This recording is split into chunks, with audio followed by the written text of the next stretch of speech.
Even the heaviest tasks, such as excavation on Earth and earth moving, generally had to be undertaken without equipment.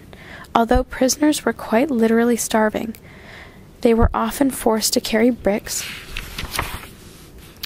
and push barrows at a run. Any attempt to rest was punished by transfer to special penal units, where conditions were so very bad that few who experienced them survived. Upon return to the camp after work, a roll call was held. After the roll call, prisoners received a meal which consisted of a small piece of bread, 300 grams, some lard or margarine, and occasionally about 100 grams of salted pork.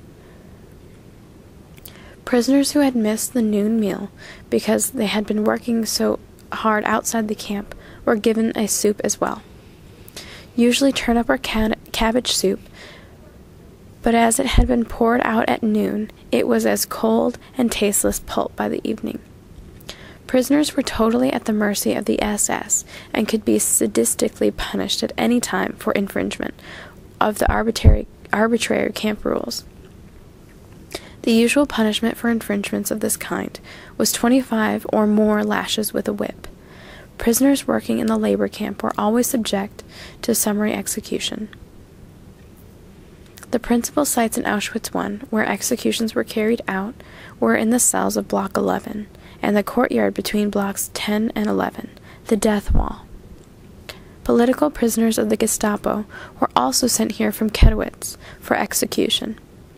Gerhard Pellitz was the sadistic chief executioner. Maximilian Grebner, director of the political department, was another prominent figure in these cleanups. In addition, a portable gallows, which generally stood in the courtyard of Block 11, was carried out to the roll call square for public executions. Phenol injections to the heart were another common method of execution in Auschwitz. Gas chambers. The first gassing in Auschwitz took place in the cellars of Block 11 at the end of August 1941, conducted by SS Hauptführer Karl Fritz, who used Zyklon B gas to kill Soviet prisoners of war. Following this, 600 POWs and 250 Polish prisoners were gassed on 3 September 1941 in the Block of 11. In autumn 1941, the mortuary of Auschwitz I was converted into a gas chamber. This first Auschwitz gas chamber was in use until July 1943. Later, 2 additional gas chambers were put into operation using converted farmhouses in Birkenau. The first, known as the Red House, also Bunker 1, was so called because of its red brick structure.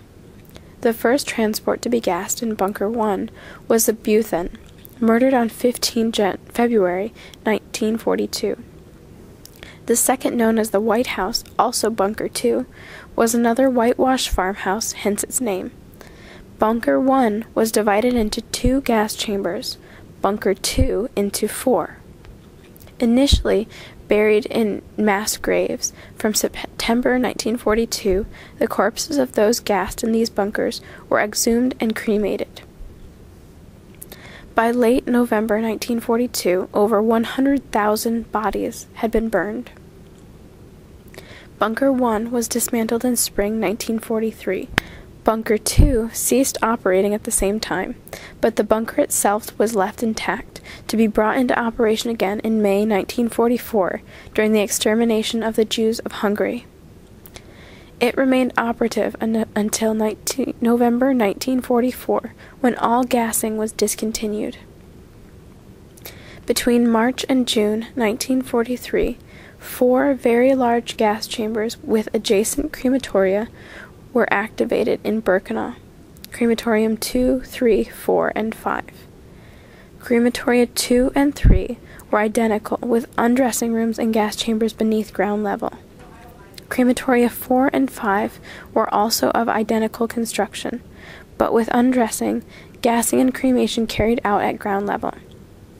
The principal victims were Jews, transported to Auschwitz from all over Europe. The pace of the murders reached an apogee in summer of 1944, when more than 400,000 Jews were transported from Hungary over a period of 2 months. Most of the deportees, especially the elderly, babies, and children, were gassed immediately upon arrival, following selection by doctors such as Mengele and Thilo. As mentioned earlier, in order to speed up the killings, a spur from the main railway line was extended directly into the camp, stopping short of crematoria 2 and 3. The gassing was carried out using Zyklon B, prussic acid, in pellets. In crematoria 2 and 3, the gas was poured through vents in the roof directly into the gas chambers. In crematoria 4 and 5, from apertures at the sides of the building.